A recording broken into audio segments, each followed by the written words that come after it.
What is going on, guys? How are you all? This is Daredevil, Born Again, episode 9, the season finale, straight to hell. Mayor Fix becomes Mayor Kingpin, and Daredevil is unleashed as chaos takes over the city. Lamont, we're at the end. What did you think about the episode, sir?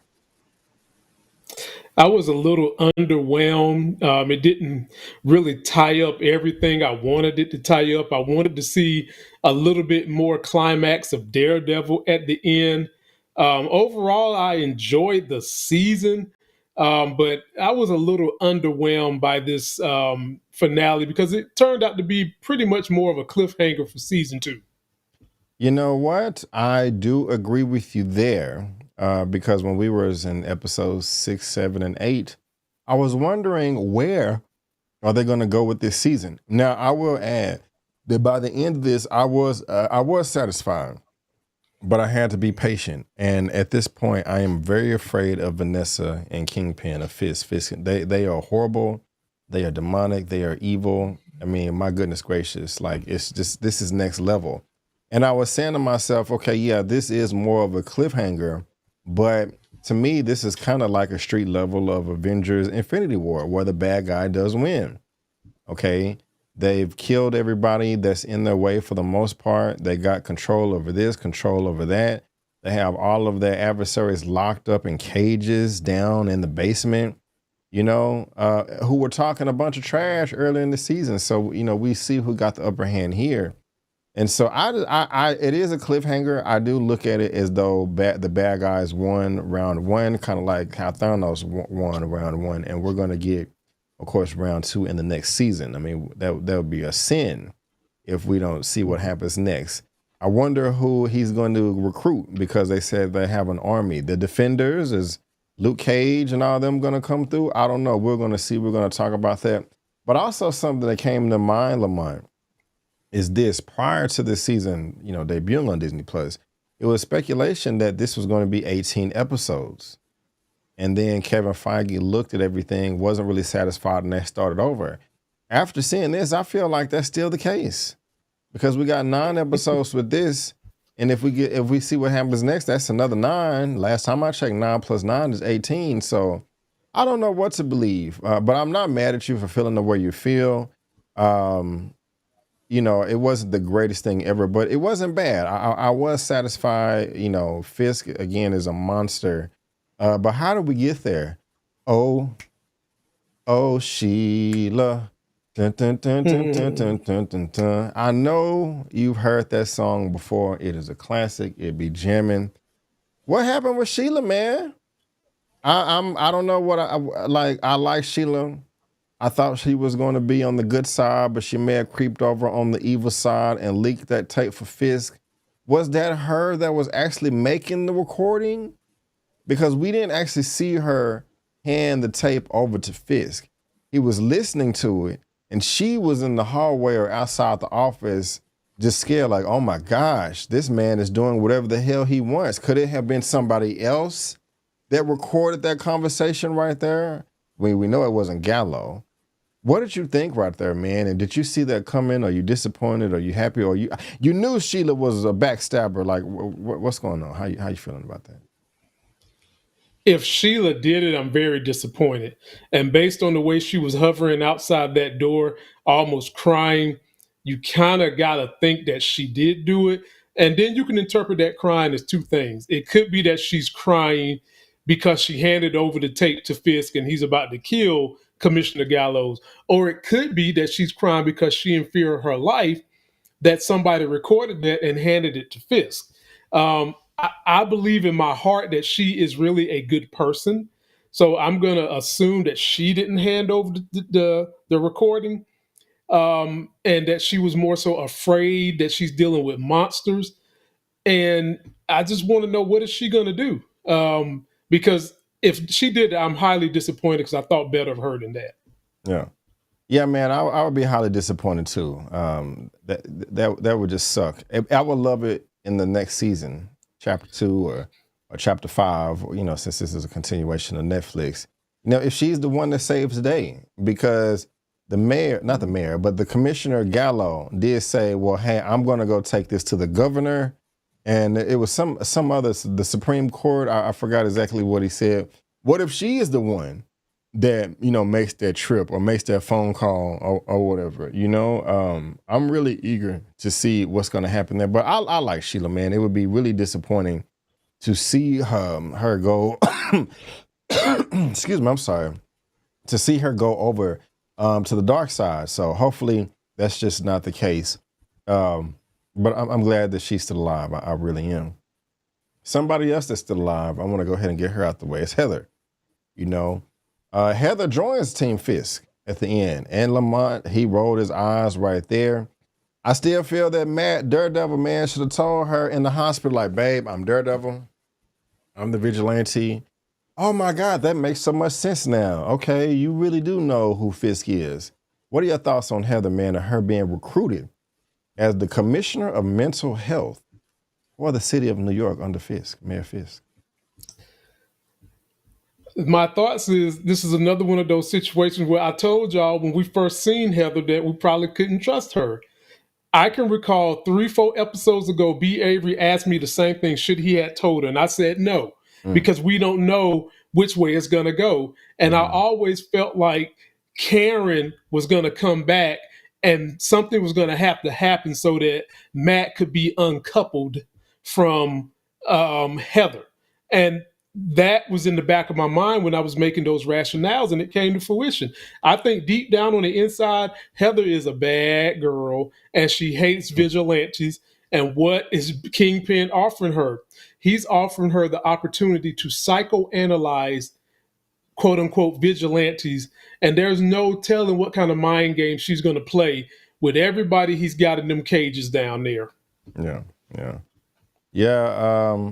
He got Heather on his side, and we already knew that this person was on the side. Daniel, the Captain Bootlicker, probably wipes Fisk's butt for him after he goes and uses the restroom. I wouldn't be surprised. He's trying to, with Buck, man, he's trying to shake down the council. Hey, you got 540,000 euros over here in this Swiss bank account. We got a sex tape on you. We got money laundering over here. Man, how realistic is this to you? Do you think that there are enough checks and balances in our current law, in our current system, in our current levels of government that this can or cannot happen? What are your thoughts there? Well, I'm glad you asked, because obviously there ain't. We just seen today that we had another U.S. citizen abducted by this administration just because he was crossing back into our country from Canada. U.S. citizen. Clearly, there is a fracture in the checks and balances, because as of right now, if there was a resistance against our current president who is breaking law, if the Supreme Court tells our current president, you can't do this, I heard this on the Housewives show, who gonna check me, boo? Who's gonna check him? You can't have a balance of power unless somebody is checking the balances and enforcing consequences. And so, yeah, those type of things do happen. Politics is extremely dirty. They try to hide that from the children, when I think that we should be showing them how dirty it is so we might can get some legit folks to try to change things. And you saw Kingpin had the city council down there with Punisher. So yeah, he is really just clearing the way to, in essence, be a dictator for the city of New York. Yeah, and I like the meeting that he had earlier with everybody down there. Well, not down there, but in the office. And it's like, board up the city, raise the bridges, close everything down, martial law. And Gallow was still alive at that point. Just like, you can't do that alone. That not only goes against the ethics of the NYPD, but it's illegal. Everybody out. But Buck stayed behind to go kill Matt in the hospital. I really did like that scene right there. I don't know if Gallow knew that he was going to die at that point in time. I definitely didn't see it coming. I also like Sheila right there, because she was just like, okay, what the hell am I getting into? I done groomed this man into, a monster, into, the spawn of Satan. This is crazy. This is getting wild right here. But I did mention Buck, and he went to the hospital to try to kill Matt, and Matt snuck out of there. I kind of feel like Matt could have killed him or took him out while he was at the hospital, you know? And also, y'all thoughts on the power being shut off as well. But yeah, go ahead. You look real passionate about that. It's not that I'm real passionate. It's just that was anybody really worried that Buck was going to be able to accomplish this mission? I don't think so. Yeah. I actually thought that there was going to be a confrontation and that Matt was going to easily kick his ass, but they decided to take it in a different way.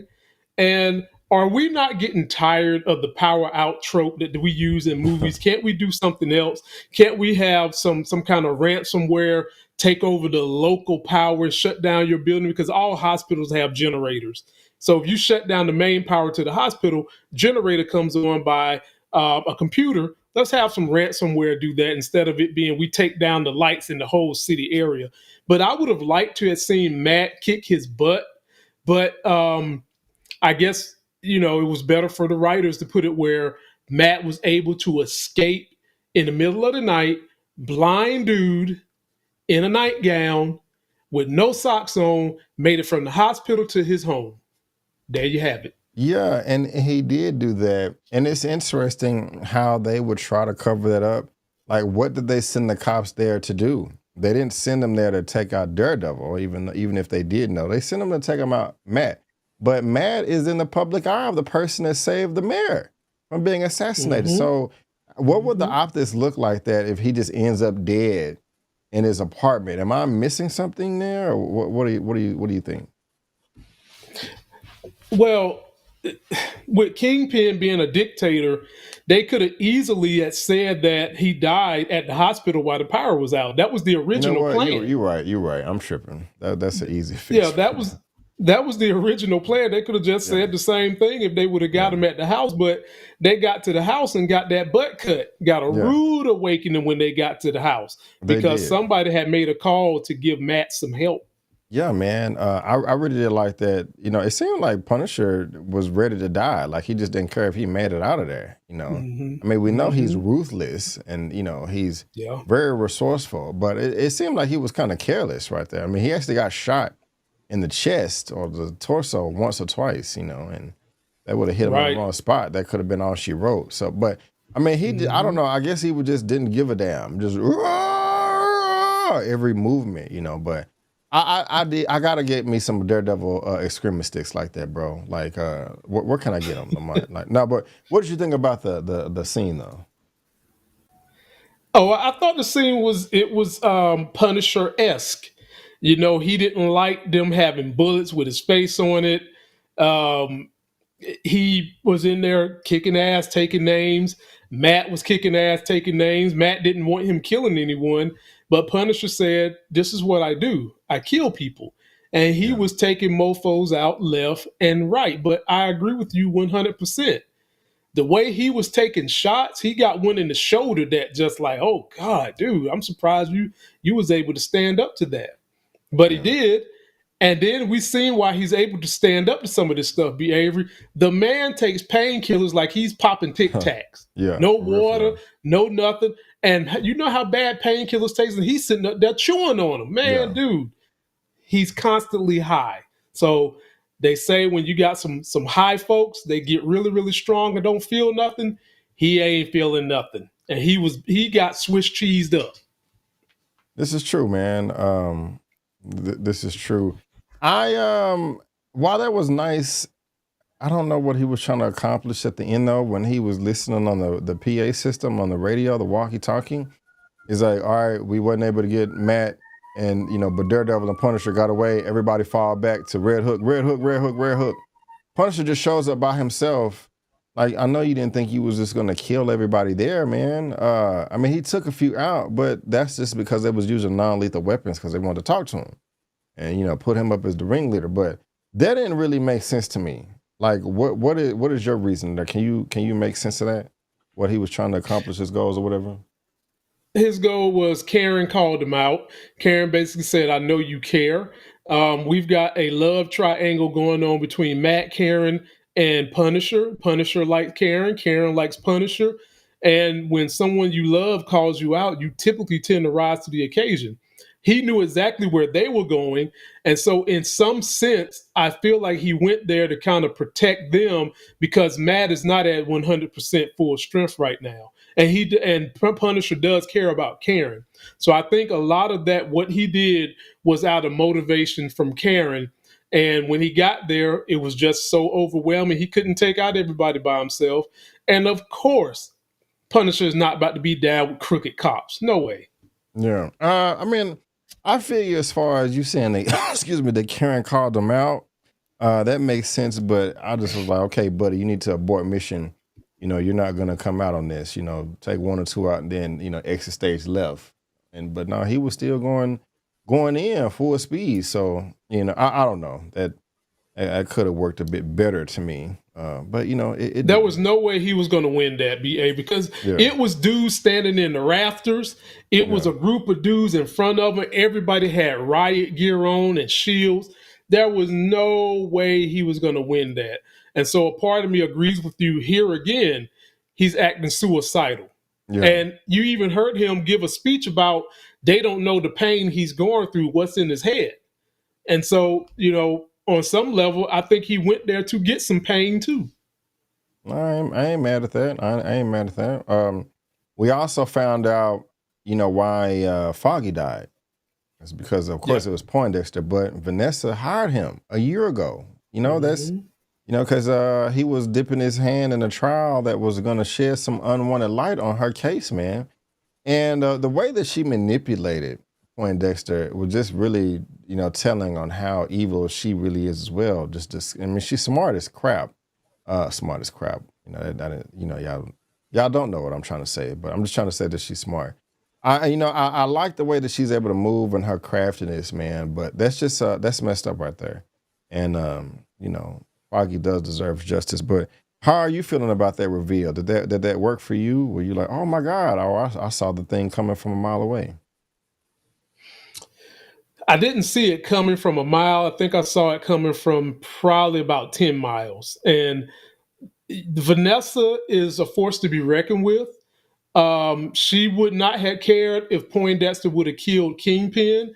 She made these Mm, orders to get Foggy independent of Kingpin, who is an adversary of Poindexter, and she used her authority, her leverage to get him out and was going to keep this quiet. So I think that she was probably secretly happy Poindexter came there to kill Kingpin, and she's probably not really? all that thrilled Matt took. Yep, she's probably not all that thrilled Matt took the bullet for her. And so, That's I mean, she interesting, wants bro. to be. I mean, let's just keep it real with what Vanessa's dealing with right now. Vanessa's dealing with Stockholm syndrome.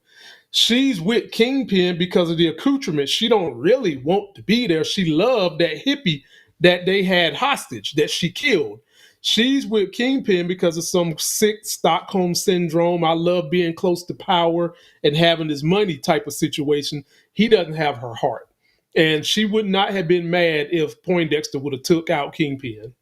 You know what? I never thought of that perspective right there, Lamont, but you may be right. So, good looking, sir. I like that right there. I like that right there.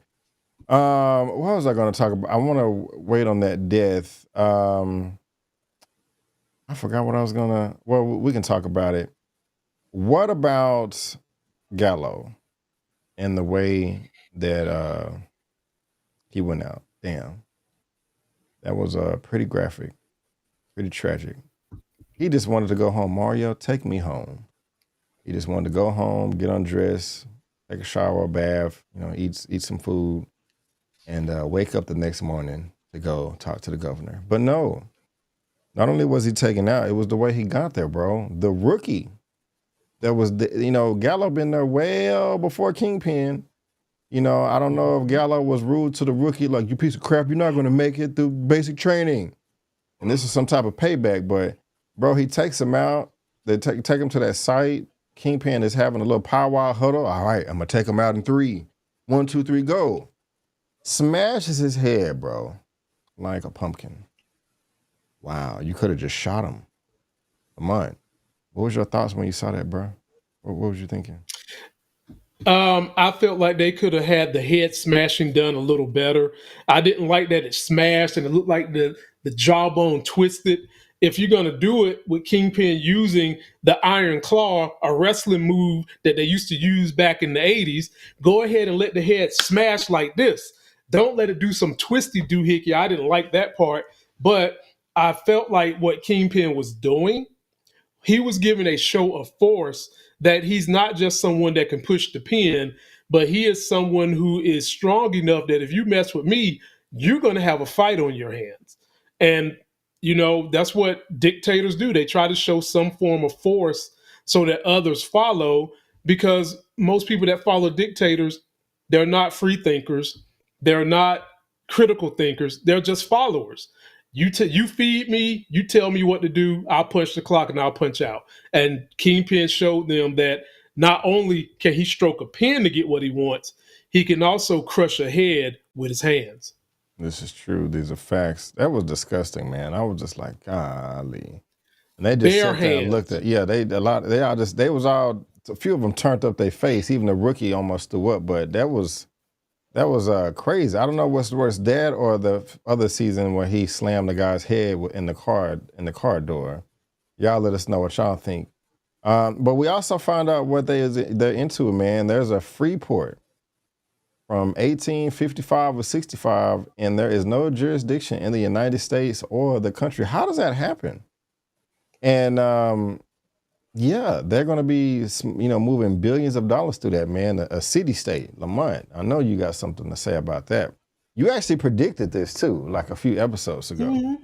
And I knew it happened at the time, but I couldn't say nothing. But yeah, bro, what are your thoughts there, man? And you did predict this, so I'm really curious on what you have to say. I'm surprised. Well, I'm not surprised that they tried to use this the way that casino boats can get away with having gambling on the boat once you get to a certain part of the water. That's kind of what I thought they was trying to do with Red Hook. And it's just official, man. This is exactly what they're going to try to do with Red Hook. But this wouldn't work in a city like New York. This type of statute, you would have to go somewhere where it's not a lot of people for something like this to still be on the books. No city like New York that's running out of space would ever allow something to be unjurisdiction anywhere. They would not allow that. But there's a good play that they did this, and I'm interested to see what are they going to be laundering? How are they going to launder it? And who are going to be the players that are going to help them launder? Because right now, as you said earlier, Kingpin has put martial law on the citizens, and he's saying all vigilantes going to get it. Well, be Avery. You know how many vigilantes live in New York? Luke Cage, Iron Fist, Iron Man, Spider-Man. The list goes on and on and on. Yeah. And so this is going to be a Pier 6 brawl, no pun intended, if he's really going to try to go forth with this Red Hook laundering situation. It does get me excited to see what's to come, and hopefully they will stick the landing, man. But we're going to have to see. What have I left out, man? What are you passionate about that you want to get off your chest, if anything at all? Nothing else really, man. I was expecting a little bit more explosive finale, and not just a complete setup and alley-oop for next season. I keep forgetting the girls. BB. She looked shook. Because her connection to actually do the right thing was Commissioner Gallows. Now she doesn't even have that connection anymore, which makes me think it's going to wind up having to become Sheila at this point. And then how is Vanessa going to respond to Karen being back in Matt's life? And I'll leave it at that. Why would Karen have a response to that? Why would Vanessa have a response to Karen being back in Daredevil's life? Because, excuse me, not Heather. I'm sorry, Heather. Oh, okay. Heather has. Yeah, how is Heather going to respond to Karen being back in Matt's life? Gotcha. And what's gonna happen with Kirsten? You see the little letter she got at the very end. Where are we gonna go with her? Now that's someone Matt should tell he is Daredevil. I agree with that. And did Matt reveal to everybody in the bar at the end that he's Daredevil? Because we didn't know exactly where they were it was Karen and Matt talking, and they trying to rile each other up. She opens the door and he walks outside, and you have Kirsten in there, Cherry, some other white lady, a few people, but he had the mask on. And he put it on right before the door opened. So is he going to reveal to them, like, I'm Daredevil and, I need y'all to help recruit some people? Or what do you think about that? Well, no, he doesn't have to do that. Just the mere fact that he's Daredevil. And if those people that are in that bar, I'm assuming they are people who enjoy freedom that has been established in this country, they're not going to be with this martial law. They're not going to be with this police vigilante justice. And they're going to stand and rally behind Daredevil because they know that he's really the lifeblood of freedom and helping the city and not a monster like Kingpin. Right on. Well, guys, I liked the season. It wasn't perfect, but, I had a good time, and I think I had some good points, and Lamont did too. But that is going to wrap it up for our Daredevil Born Again, episode 9, season finale, Straight to Hell. Had a lot of fun with this. And guys, we will hopefully be back same time for the next season if they do have one. Also want to let you know that you can subscribe to Lamont's channel. He has a lot of great things going on over there. I'll let him talk to you about that right now. Go ahead, sir. Right now, I am doing reviews for Raising Kanan season 4, also doing reviews for Godfather Harlem season 4. But more importantly, because of popular demand on my channel, people have asked me to start delving into the real facts of politics.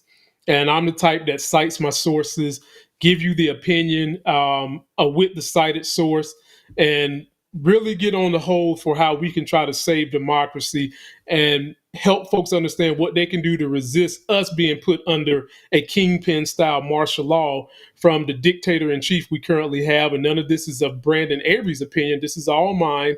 And so if you like things like that, come check me out on my channel. Right on. You can check me out on my channel too. I'd really appreciate that. I have a Sinners Straight Out of the Theater reaction on my channel right now. I will be having multiple reviews, spoiler and non-spoiler dropping as well. And I think I'm going to be covering Godfather of Harlem season 4 and a number of other stuff.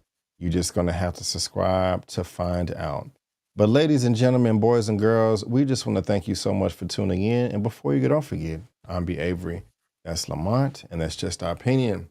Peace out, and we'll see you next time. Subscribe.